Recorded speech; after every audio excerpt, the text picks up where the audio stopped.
Michael, seems like a pretty big deal to be starting the first game of a playoff series, in particular, given your season. How does that feel? Feels great. I was definitely happy when Schulte told me, and it's just another opportunity to go out there and prove ourselves as Padres. And I mean, with this staff, how we performed the whole year, it definitely feels like an honor. But I also know that we have a bunch of guys that are going to dominate right behind me. So it's definitely a fun time to get that call from Schulte. But we obviously got work to do. Was there any level of surprise given that there is Dylan Cease and Joe Musgrove and like, I'm sure it's the 7th game of the World Series that kids dream about, but to start the opener of a playoff, like how much of a fulfillment of a dream is that? Yeah, I think it definitely lined up just because I was supposed to go on Sunday, that last game of the season, and then getting bumped makes it so that we're all on kind of normal-ish rest. But, I mean, yeah, they're studs that could also have gone game one, so it feels really good, and I'm very excited for that opportunity. I think Mike said you learned Saturday. At that time, there were 3 possible teams you could face. Then, as of like 20 minutes ago, there were 2. Now it's the Braves. How have you gone about prepping for who you might face? And now that it's the Braves, what do you make of what that challenge is?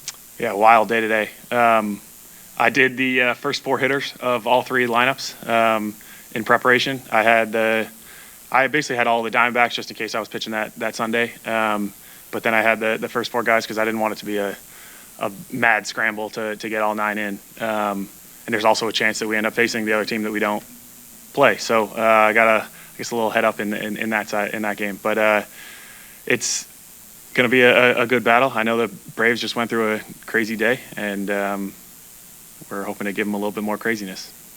Can you go a little more into that? Like when you say you prep for each guy, like how much time and effort is doing that much more than what you maybe normally would have done? Yeah. It's not as much more as you'd think. I was just asked by one of my teammates the other day what I do in my free time, and watch baseball was my answer. So I already had some notes on a lot of the guys. Obviously, I faced the Mets earlier. I didn't face the Braves, faced the Diamondbacks earlier, so I had some previous notes on them.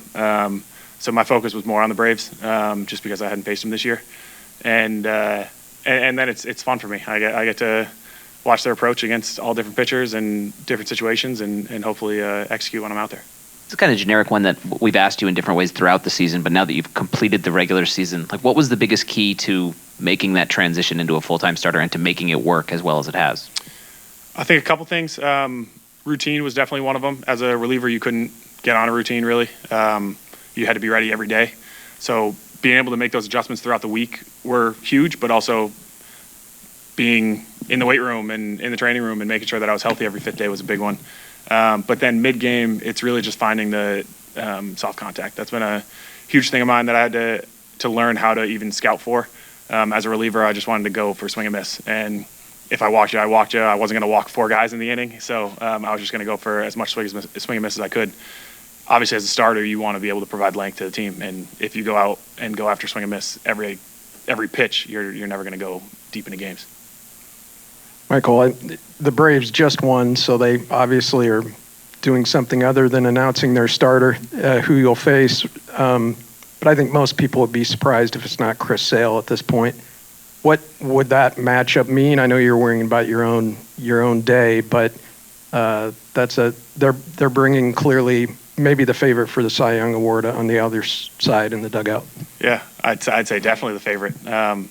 He's an ultimate competitor. I remember watching him growing up, all throughout college. It is something that, as the opposing pitcher, I don't actually have to face him. So it's never been something that I've really focused on. I also have a ton of confidence in our hitters and our lineup, and I know how we grind through at-bats. And coming off a couple days off, coming off a really crazy road trip and the day before, I'm hoping that plays into our advantage. But I still have a ton of confidence, whether we're facing the Cy Young or anybody else.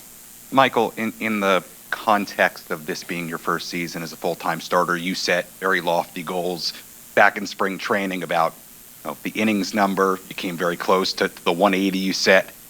In the context of the trade in the winter, setting those goals, getting through this season first time as a full-time starting pitcher, what does this mean to you to get a game one start for this caliber of team in the postseason? It's everything that I set out to be. Like you said, I failed in that 180 innings, but I hope to make it up and get to 200 still with a World Series appearance. So I think it's everything that I wanted. There are obviously a ton of things that I still can learn from and be better at next year. But now it's just putting up as many zeros as possible and giving the team a chance to win every time out. Mike, I know we asked you the other day a little bit about 2020, what that experience here was like, and just how strange that was. What do you remember about it? The weirdest part of that experience, aside from pitching in an empty stadium, was being part of that bubble.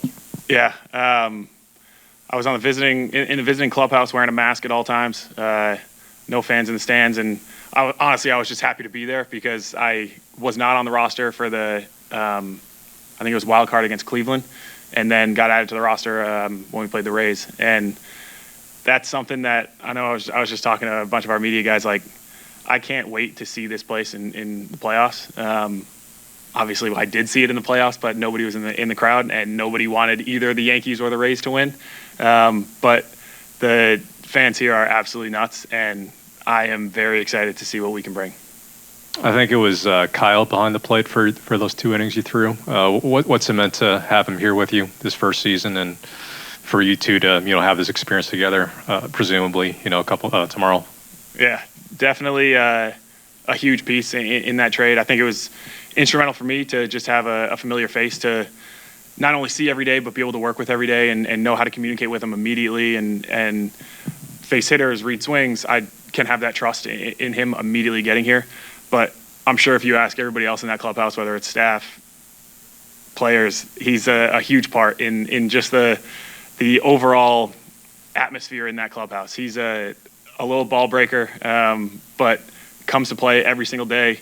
You know that he's overly prepared. You know that he has the opportunity, like he did a couple days ago, to hit a game-winning home run. And everybody is absolutely pumped when he plays well, because we're always rooting for him really well. So he's been an integral part in this team the entire year, and very excited to see how he calls the game in a playoff atmosphere.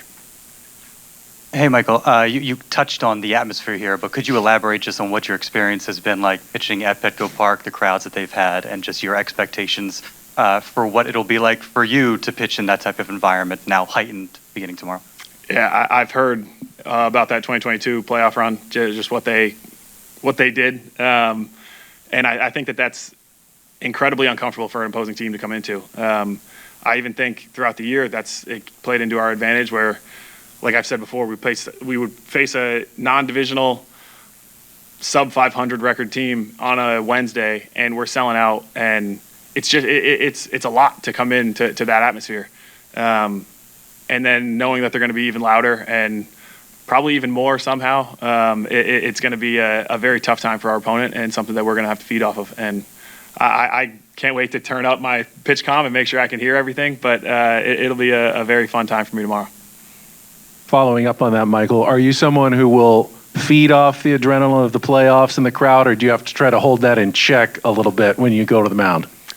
Definitely feed off of it. I think that was something that really helped me actually as a reliever, because you come into those big situations in the end of the game, and that's actually where the fans are even louder or booing you harder if you're on the road. And I think it's one of the most satisfying things to either hear that crowd erupt or hear that crowd go dead quiet. And so it's definitely something that will be a very fun thing for me to do, and be able to control my emotions, but also feed into that to elevate my game in any way it could. Michael, do you feel like you guys have somewhat been in playoff mode since the Astros series here at Petco Park a few weeks back? Definitely. We had a bunch of off days, which were great throughout September, but we also played a bunch of playoff teams and played them very well. I think that the crowd atmosphere plays into that, or it felt like a playoff atmosphere, but then also the opponent that you're playing is something to really go after. And because we were never fully comfortable in our wild card spot, we were obviously still going after the division at the time. We knew that every loss was almost devastating. So as we were going out there, we had to win every series and play it like it's a win or go home. And I'm very excited to say that we were able to get to this point.